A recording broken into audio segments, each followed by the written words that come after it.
My name's Dan, this is Cora, and we're here today to wrap up our Cora's top 70 games of all time, because... I mean, we already have wrapped it up. We already have wrapped it up, but I thought it might be useful to people for me to give some games that I think Cora would have picked if we'd done this list 3-4 years ago. Yeah. Because we've been playing board games a long time, haven't we? Yeah. And your taste in games has developed, but there are still some really good games for younger kids that I wanted to mention, and also just some other games that I wanted to mention as well. And one game that Cora had forgotten to put on a list, so I've squeezed it in here as well. So let's just go. The order of this list is going to be games, the order that I like playing them. So it's a selfish list. This is what I like, the order that I like playing. Okay, so let's start with number 10. So, number 10 is this game. What is it, Cora? I don't know. You don't remember it, I do you? don't think you can pronounce that name. Mine, Erstespieltus something. My first treasury of games is what it is. Oh, it says it there. And it's one of the first games that we started. I think our first game I actually bought for you. Huh. And it is from Habba, and it's a kind of compendium of different games. Now, some of them are classics, like one's Ludo, which I think is called Parcheesi in America. I don't know why. Parcheesi, yeah, whatever. I think that's what Ludo is called in America. But anyway, but some of them, and like there's a memory game and things like that, some pretty basic games. But we started playing this with you when you were around 3. So this is kind of the first kind of, and the bits are really nice and chunky and things like that. And then also a quite nice cooperative game in there about picking fruit from trees. So this is a really good, very young child game. We don't own it anymore because I've moved it on. But I definitely valued it when it first came. And when she was 3, Cora would have had this on her top 70. Probably would. Okay, number 9 is Linus the Magician. Now, Cora hasn't seen this list before, so I'm just going to ask her. She didn't remember anything about that last game. What do you remember about this game? Magnets. Magnets. And I liked it. It's a memory game. And one of your friends' kids liked it as well. Yeah. I've lent it out to somebody. I still own it, but I've lent it out to someone with younger kids. It's a memory game where you're picking up things. No, it's not even a memory game, I don't think. No, I don't think it is. Okay, fine. Should we look for the rules? No, it's fine. So it's a game with, you've got little Linus, which is a little magician, and he's got a magnet in the bottom, and then you've got some tiles laid out on the floor. Not on the floor, on the table. On the table. And you're trying to find the magical items, and the magical items are the items which are also magnetic. So they've got tiny little slithers of magnets hidden in the tiles, and you're placing the magnet on the thing, and so you've got to say, I think that one's magnetic. And if it comes up, then it's a magic item, and if it's not, then it's not. It's a very simple game. If it's not, it's just a normal book. A normal book, yeah. Very simple game. And so you've got to find the magnetic items instead of the not magnetic items. But it's a very simple game because it's for very, very young children. Yeah. And very, very young children really enjoy it. And so that's why it's on the list. When Cora was 3.5, I think this would have been in her top 70. So, number 8 is Brandon the Brave. Brandon the Brave. Now, do you remember anything about this one? A little bit. What do you remember about it? I think it was tiles in it. Yeah, that's right. Yes, tiles. Yeah, it's a tile laying game, a bit like Carcassonne, which you've not played. We need to play Carcassonne. Actually, I need to get hold of a copy. It's a bit like Carcassonne. It's a tile laying game where you're drawing cards and then putting them down on a map, and you score points depending on where you put them down. Very, very simple. My first tile laying game. Cora's not having much to say during these bits because she... I saw one of them that I definitely know a lot about. Yeah, as the list goes on, she'll be able to contribute a bit more. So this, I would say, this is working out that it's kind of going slightly up in ages, but that's because the more old the child gets, the more kind of enjoyable it is for the grown-up to play the games with them as well. Because it gets a little bit more complicated. Yeah, a little more interesting, a few more decisions to be made. And there's definitely decisions to be made in Brandon the Brave. So Brandon the Brave is my number 7, maybe. Okay, so I made a mistake. This one is 7. This is 7. You'd have thought the numbers between 1 and 10 I'd have got my head round, wouldn't you? But I would have thought. clearly haven't. You notice there's no maths games in the games that we pick. So, this is Da ist der Worm drin. We just call it the worm game. Yeah. We do. We call it the worm game. And the literal translation is, I think it's something like, there's a worm inside it, which is Can somebody tell us, please? No. I don't know. Every time we mention this game, we ask someone to tell us. And they have told us a number of times. They've said it's a worm inside it, which I think is a German phrase. Or something like that, I'm not sure. Speaking of games where there's decisions to be made, there's no decision to be made in this game. It's pure luck, isn't it? It's basically a roll and move game. Yeah. But, well, do you want to explain how it works? Don't you have to push little parts of the worm? Yeah. Then get it to the foot. So you roll a dice, and that gives you a different length of worm segment, and then and then you push it into the worm, and your worm will travel a bit further. It's got some lovely production values in this one, and this one is massively popular with the younger end of our kids board game club. Yeah. It's very, very popular, isn't it? Poor old Flavian, the man who the man who helps run the kids board game club with me, he tends to be somehow always ends up getting stuck playing this game, doesn't he? He's been playing this like 7 sessions in a row, and he's like, oh, where's the worm game again? But it's a lovely game.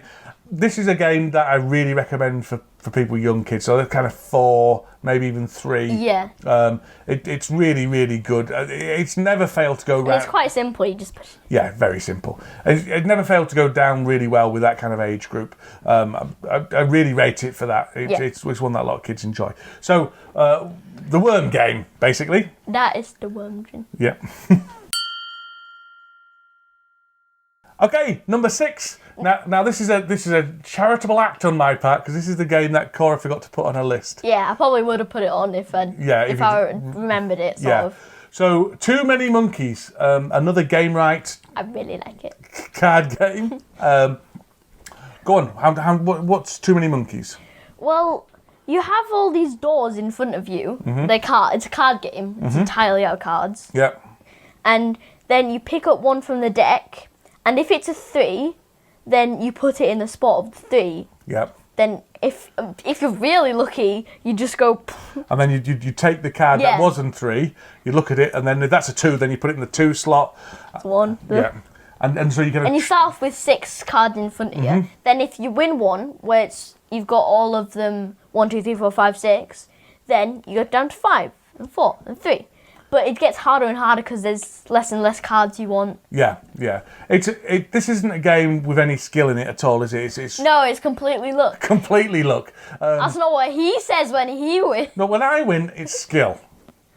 What happens when I win? Well, sometimes you get lucky, but the other times when I win, it's skill. No, it's completely luck. There's no decision making to be made here at all, especially when you're playing with 2 players, because there's some. Well, there is only like one sort of decision, is if you want to pick up the deck. But if somebody doesn't want this card, so they put it on the discard pile, you can pick up the top card from the discard pile if it's but only if it's a number. But that's not really. It's not a decision though, that is it? Because if it's a card you need, you're going to definitely take it from the top of the deck. So yeah. It probably plays very long. We play it only with 2, so it's okay. Yeah. But I think if you played with 4 people, this game would go on forever, I think. Have fun forever. What's the downside? Okay. Yeah. You can look at it like that. You could have fun forever, or the others. Yeah. Okay. Let's go with your version. Have fun forever. So it's great because it goes on for absolutely ages. Yeah.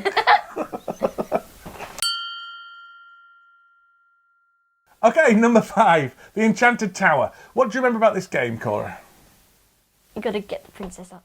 You've got to get the princess out of the tower. This is another magnet game. It's a very kind of intricate design. It's 2 players really. They say it's a 1 against many game. 1 player against a team of other players. But the team of other players are just making the decision that a 1-person player can make anyway. So you've got the evil wizard who's trying to.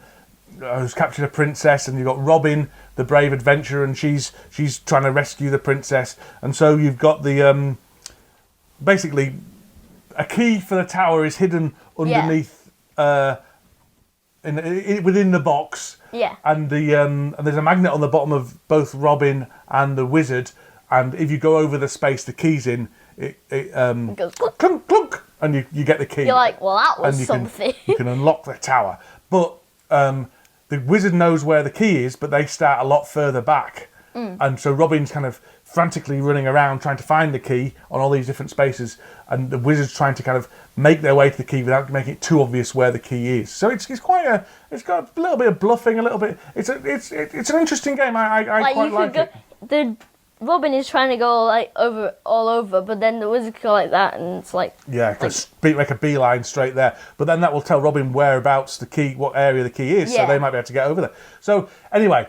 It's a good game. It's a Spiel des Jahres winner, and deservedly so, I think. Another game where you use the box as part of the game, which I love. Yeah. And love another game where you use magnets, which I love. And He loves the game. I love the game. I love the game. So that's Enchanted Tower. Number 4 is Ladybug's Costume Party, or Mask and Ball der Kaffer, which I presume that's what it means in German. Another Kinderspiel winner. I don't know if that's winner or nominee. I can't remember. But anyway, do you remember this game, Cora? I think it's red when it's winner. Yeah, I think you're right. Yeah, so it'd be a nominee. But it's still good. Yeah. Do you remember the game? A little bit. Yeah, You put the corks in the ladybirds. Yeah, you put the corks in the ladybirds. There you go. That's right. No, that's right. That's what it does on the box. Basically, it's another game with magnets in, and this one uses the polarity of magnets quite effectively. So it's a cooperative game, and you're trying to place pegs into the back of these ladybirds, or spots into the back of these ladybirds. The main gimmick in Ladybug's Costume Party, and the thing I really like, is you're playing with the polarity of ladybirds. So ladybirds need to swap pegs between them. Yeah. And to see if they're allowed to swap pegs between them. To see if they're allowed to do that, you see if they kiss. Do you remember? Yeah. So you got a magnet, and if it's north and north, then it doesn't work. Yeah, exactly. Yeah. So if it's north and north, the ladybird spins round because it pushes it away because they're all kind of just balanced on a curved bottom. And if they are matching up, they'll kiss. And it's about guessing which ladybirds are going to kiss and doing things like that. So I haven't explained that very well, but it's a lovely little gimmicky game, Ladybug's Costume Party. Another one that younger kids really seem to enjoy, and a lot of fun. Yeah. Okay, number 3, Bugs in the Kitchen. Do you remember this game? Yes. Yes. I think it was called Clackalacken. Yeah, that's cockroach, I think, in German. But in English, it's Bugs in the Kitchen. So what do you do in this game? Do you remember? Well, I'm pretty sure you have the little hex bug there. Mm-hmm. The bug. Yeah, hex bug, a little kind of toy hex bug that kind of vibrates and shakes around and moves. It's quite a cool toy. It is a cool toy, yeah. And then it runs around the kitchen, and you sort of have to guide it by moving the cutlery to make it a maze, make it a path so it can go through. You've got like a maze, and you're moving round the cutlery. Well, I'm just repeating what you said. I do apologise. All the time. I'm trying to guide it into the other person's goal, basically. So you're trying to make the cockroach go into go that way, not this way. Yeah, and you're rolling a dice to let you know. I guess that's what you would do with the cockroach. Exactly, yeah. If I had a cockroach, in fact, this morning we had a cockroach, and I was trying to shoo it into your bedroom. So it's just like real life. I'll shoo it into your bedroom. Fortunately, we don't get cockroaches in the UK very much. So it's just spiders we get. Worse, better. I think I'd rather have a spider, to be honest. Well, only little spiders as well. That's beside the point. Bugs in the Kitchen, really great game, really fun, lots of shouting and hollering and things like that. The only bad thing about it is it takes batteries, so you've got to kind of make sure your hex bug is fully charged. Otherwise, it's a bit kind of weak when it's moving around. Yeah, it's got just kind of and you'd be going. Yeah, it's going. So anyway, that's Bugs in the Kitchen, number 3. Okay, number 2 is Cranium Hullabaloo. Hullabaloo. And this is a piece of Dice Tower history. At least for us. This probably was... If you asked me when I was 4 what's your favourite game, it probably might have been that one. Yeah. Because I really do remember this quite well. Yeah. I do remember all the rules and things. Do you? Yeah? Yeah. It's great. And do you know why it's a piece of Dice Tower history? because I like it? No, because this is the first game we ever reviewed on the Dice Tower. Oh. Yeah, I've got video of it. I'll show it now. I'll even show it now. Hello, my name's Dan, and this is Cora, and we're here to talk about kids' games that we like. Kids' games that are really good for preschoolers or children of 5 and under, basically. Cora here is only 2, so she's not very good at playing. Dad, What? I'm 4. Oh, she's 4. Cora here's 4. So these are games that we enjoy playing. The first game I want to talk to you about is a game called Hullabaloo, Cranium Hullabaloo. Now, as far as I'm aware, this is out of print. However, you can pick it up for relatively cheap on eBay, and it's really worth doing because it's one of our favourite games, isn't it? So, what happens in Hullabaloo is you have this electronic speaker thing and a number of pads. And what you do is you put these pads out all over the floor. Okay, let's do that now. Okay, so we've laid them all out behind us there, and as you can see, each one has a different Shape, yeah, colour and picture. Nice. God, you're very good. Thanks. and we're going to start playing. So we're going to press this button on here. It'll start giving us some instructions. And it's a purple one. Move over to a circle. Also super black. This one comes. Stomp to a triangle. So, Cranium Hullabaloo, as I say, not in print as far as I'm aware, but very cheap on eBay. A lot of fun, very good for kids' parties actually. It's the more space you have, the better it is as well because there's more running around. Okay, thank you very much. That's 2 thumbs up from us. That's 1 thumb up and thumbs up. I need a new co-host. So it's good. It's great for kids' parties. Wonderful for little kids. Just a silly little game where you're moving around these spots on the floor. I think I played it with my friends when they came over once. Yeah, I'm sure you've done multiple. You played this loads and loads of times. This is very, very out of print. However, we find it in charity shops, in thrift stores and things like that. So every time we see one in a thrift store, we always buy it and then we always gift it to somebody who's got like a 3-year-old or a 4-year-old. So you know, we've sometimes got a copy of this in our cupboard waiting for the next person to give it to, because this game gave our family so much joy, we want to spread it with other people. It's a shame it's no longer around. Cranium Hullabaloo, really, really good. Okay, number 1. This is both a game I think at one point you would have had on your top 70 list, but also this is my favourite of all the games you left out, if that makes any sense. So this is Coconuts. And what do you do in Coconuts?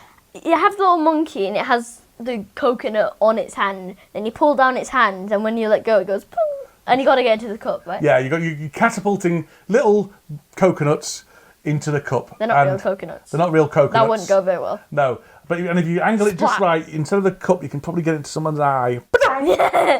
No, it's not dangerous at all, but it's really, really fun. So you're trying to claim cups and just, well, basically you're just trying to get coconuts into cups, and there's a big bag of coconuts there, and the monkeys have got really good... Once again, a pick up the pieces game. Once again, a pick up the pieces game. This is a lot of fun. I played this with grown-ups. Most grown-ups I played it with love it. Played it with kids, they love it. As I say, as you said, the only downside is you're scrabbling around on the floor to collect all the coconuts afterwards. But that's a very small price to pay, in my opinion. Coconuts is amazing. So that was our list. That was a list of things that were missing off the list. So you've done that. You've seen our top 70.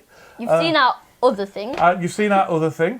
Is there anything else you want to mention? Or was there any other games you wanted to mention? There was one game, Beasts of Balance. Beasts of Balance, that's right. That's another one you accidentally left off the... Well, not just you. Yeah. We accidentally left off the list. So what's Beast of Balance? Well, it's an app game. So it's not like Drop Mix, but it's an app game like Drop Mix. And the app is sort of like more prevalent because it's... Yeah, you got to use the app, yeah. And you got to balance these beasts. And then if you put one on, you scan it, then you put it on, then it appears in your world. Yeah. So you're making your own world. And if one has more points than the other, it might get jealous, so you need to stop it getting jealous by Yeah. doing stuff. And it's just a really fun... And you can also cross them, can't you? So you Yeah. you could put a thing on that makes two of the animals cross. So it might Yeah. be a toucan and a shark. And then they make like a shark with the toucan's beak. A sharkun, is that what they call it? Probably. Or a tuark or something. Probably a sharkin. Shark. Well, I think you can make both. And yeah. And there's this, like, on the app, there's a bunch of different things. I think there's competitive, cooperative, and there's this gallery, sort of a bit like a Pokédex. It is a bit like Pokemon, yeah. And it's like all the animal crossovers you've done. Yeah. And all the ones you collected and things Yeah. like that. So Beast of Balance, great game. Bit pricey, but still good. So I think that's it. That's all we've got. That's 8 videos we've done. 8 20-minute videos. I have to go for a lie down. We did it all in one Well, you day. can go for a lie down. I'm going to go edit it all now. What a nightmare. Thank you very much. Bye-bye.